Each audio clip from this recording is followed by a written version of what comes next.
দীর্ঘ ৬ মাস পর ক্রিকেটে ফিরে রোমাঞ্চিত বিশ্বসেরা অলরাউন্ডার সাকিব আল হাসান পিএসএল এ লাহোর কালান্দার্সের হয়ে খেলেছেন বাংলাদেশের পোস্টার বয় সাকিব। নিজে ভালো পারফরম্যান্স না করলেও দল হিসেবে চ্যাম্পিয়ন হয়েছেন তারা। সাকিবকে পেয়ে খুশি ক্রিকেটার, দলের মালিক থেকে টিম ম্যানেজমেন্ট সবাই। শুধু তাই নয়, ৬ মাস পর ক্রিকেটে ফিরে লাহোর কালান্দার্সকেও ধন্যবাদ জানিয়েছেন সাকিব।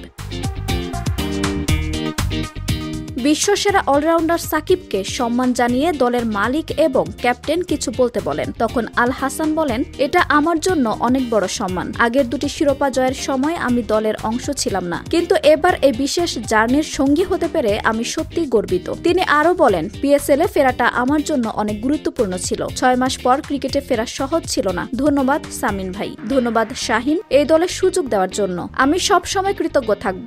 আবারও দেখা হবে ইনশাআল্লাহ। আমরা সবাই একে অপরের জন্য দোয়া করব এবং আমি সবসময় লাহোর কালান্দার্সের অংশ হিসেবে নিজেকে ভাবব।